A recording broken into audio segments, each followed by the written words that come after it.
मान्यवर, आज जब मैं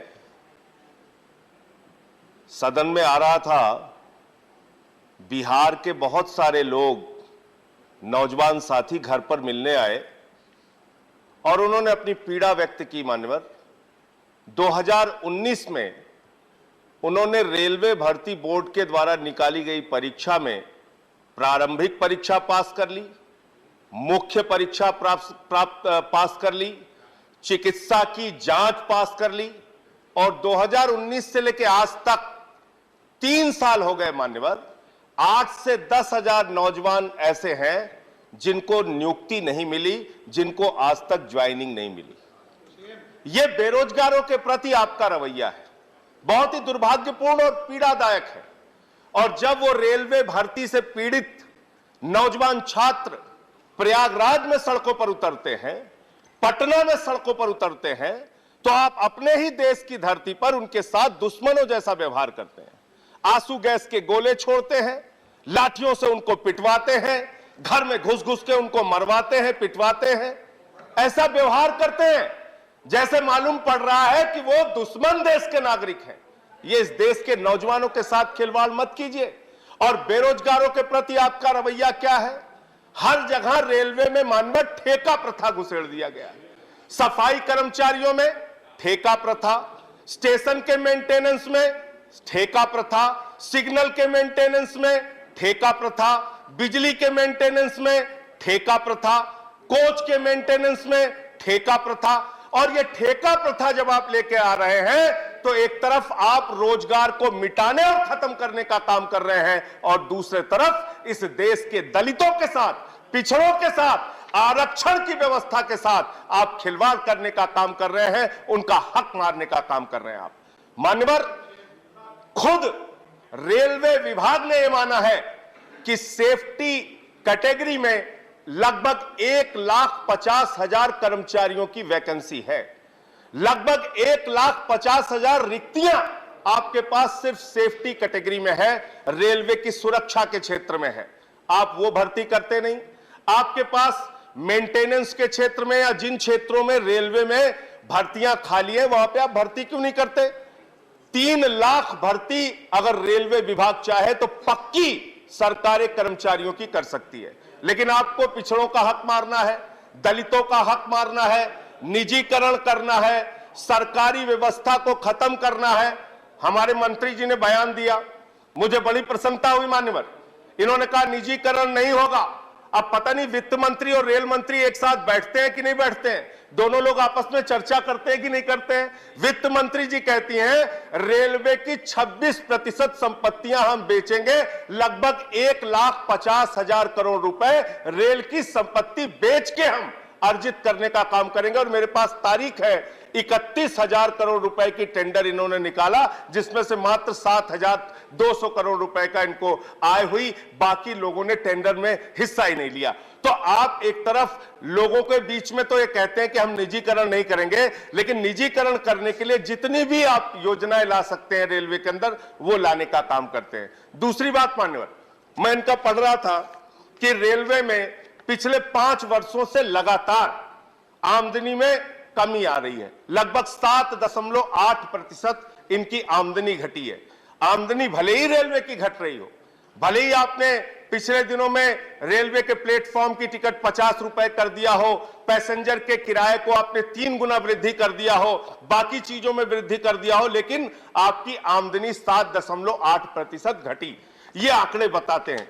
लेकिन उसके बावजूद आप अपने राजनीतिक कारणों से रेलवे को घाटा पहुंचाने के लिए तैयार रहते हैं। आप अपने राजनीतिक कारणों से रेलवे का नुकसान करने के लिए तैयार कर रहते हैं। मैं मान्यवर बड़ी विनम्रता पूर्वक आपके माध्यम से पूछना चाहता हूं, हमारी दिल्ली की सरकार तीर्थ यात्रा योजना लेके आई, बुजुर्गों के लिए तीर्थ यात्रा योजना। अब उन बुजुर्गों को तीर्थ यात्रा योजना से आपको परहेज क्या है? बुजुर्गों को तीर्थ यात्रा कराने से आपको परहेज है। और मैं यहां मंत्री जी बैठे हैं, बड़ी विनम्रता पूर्वक आपसे पूछना चाहता हूं, दिल्ली के एक निर्वाचित मुख्यमंत्री को रेल विभाग इसी दिल्ली में वो उन बुजुर्ग यात्रियों से स्टेशन पर मिलने जा रहे थे, मिलने जा रहे थे, और उन बुजुर्गों से मुलाकात को रोकने का काम रेलवे विभाग ने किया।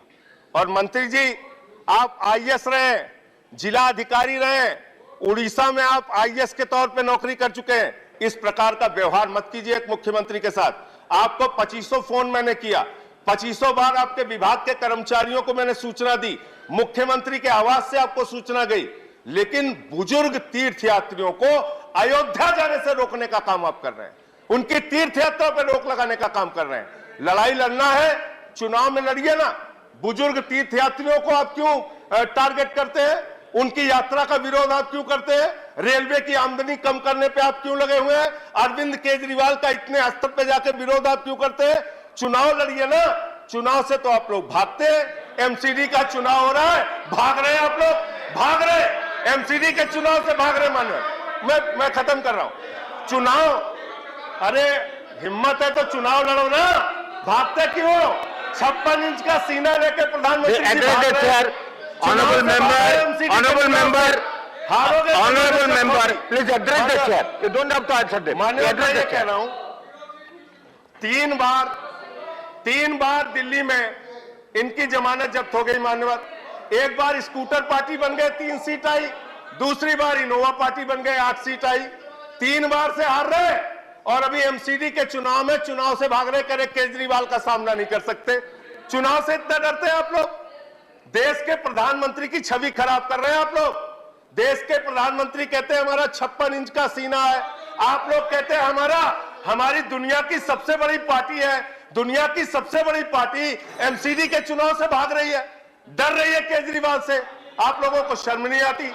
तो इसलिए मैं कहना चाहता हूं, नहीं मैं खत्म कर रहा हूं सर, यह गंभीर मामला है। हम लोग सांसद हैं, रेल मंत्री जी, हम लोग सांसद हैं। आपके पास हमेशा कोई पैरवी करने के लिए नहीं आते और न रोज रोज आपको फोन करते हैं। लेकिन अगर हमारे निर्वाचित मुख्यमंत्री को आपका रेलवे विभाग अपमानित करेगा और हम लोग आपसे बात करना चाहेंगे, आप फोन पे नहीं आएंगे, कोई जवाब नहीं देंगे मैसेज का, यह व्यवहार आपका ठीक नहीं है। ये बहुत ही दुखद व्यवहार है। आपको दिल्ली की सरकार मुनाफे देती है, दिल्ली की सरकार रेलवे की तीर्थयात्रा कराती है और आप इस प्रकार का व्यवहार करेंगे, इस प्रकार का व्यवहार करेंगे। नहीं, आप खत्म कीजिए। एक अंतिम बात कह के खत्म कर रहा हूं, सर अभी दूसरों को तो आपने 12-12 मिनट बुलवाया सर, हमारी जब बारी आती है उधर से चिल्लाने लगते हैं। आपके पार्टी के जितने समय होता है उसी हमेशा वहां चुनाव से आपका समय होता है, उसी के अंदर बुलाते हैं। यहाँ आप बोलने नहीं देते सर। चुनाव आयोग जैसी संस्था को कंक्लूड कीजिए। चुनाव आयोग जैसी संस्था को अपनी कठपुतली बना रहे सर। कहां बोले हम लोग, ये कहां जाए अपनी बात? आप रेल बजट पर बोलिए ना, अब तक तो आपने रेल बजट पर बोला ही नहीं। बातें हुई रेल बजट पे, आप कंक्लूड कीजिए। फिल्मी दुनिया तक की बातें हुई रेल बजट पे, फिल्म के गीत गा रहे थे लोग अभी रेल बजट पे। तो मैं ये कहना चाहता हूं, रेल मंत्री जी थोड़ी संवेदनशीलता लाइए अपने प्रति, बुजुर्गों के प्रति। आपने बुजुर्गों की कंसेशन खत्म कर दी रेलवे में, आप थोड़ी संवेदनशीलता लाइए। कुलियों के लिए लालू प्रसाद यादव जी जब रेल मंत्री थे, उन्होंने योजना लागू की थी उनको नौकरी देने के लिए। अब देखो कुलियों का भी विरोध कर रहे हैं सर, कुलियों का भी विरोध कर रहे हैं। आप समाप्त कीजिए। आप नहीं, गरीब आदमी का आप समाप्त कीजिए। गरीब आदमी का विरोध कर रहे हैं। आपका समय हो चुका। सबका विकास कहते हैं लोग। चुनाव के बाद सर महंगाई बढ़ा रहे हैं, सिलेंडर का दाम, गैस का दाम, डीजल का दाम, पेट्रोल का दाम, और यहाँ बोलिए कुलियों का विरोध। धन्यवाद, आपका सारा पॉइंट खत्म हो चुका है। अब मैं कह रहा हूं, देश के पूर्व रेल मंत्री ने इस देश के कुलियों के लिए, जिनके ऊपर एक फिल्म बनी थी, गाना था, सारी दुनिया का बोझ हम उठाते हैं, उन बोझ उठाने वालों के लिए देश के रेल मंत्री लालू प्रसाद यादव जी ने नौकरी देने की व्यवस्था की थी। आज वो मारे फिर रहे हैं, एप्लीकेशन देते हैं, धन्यवाद खाते हैं, स्पीकर जवाहर सरकार सुनते। तो इसलिए इस देश के जवाहर सरकार जी साथ खिलवाड़ मत कीजिए। आप लोग तो पकौड़ा योजना पहले जवाहर सरकार जी अभी यूपी के नौजवानों को इन लोगों ने कहा मान्यवर, यूपी के नौजवानों को जाके प्रधानमंत्री ने कटोरा योजना दे दी। पहले पकौड़ा योजना, अभी कटोरा। धन्यवाद। अरे नहीं, दिस इज नॉट दैट। नहीं, धन्यवाद। Next speaker is, I am calling the next speaker. नहीं नहीं नहीं, ऐसे नहीं, ये ऐसे डिबेट नहीं होता है। Please be seated. हाँ, नहीं, आपका खत्म हो चुका है, खत्म हो चुका है। जवाहर सरकार, आप बोलेंगे? You want to speak mister Jawahar Sarkar? Please. ना, आपका समय खत्म हो चुका है। जवाहर सरकार, आप जवाहर सरकार का टाइम ले रहे हैं।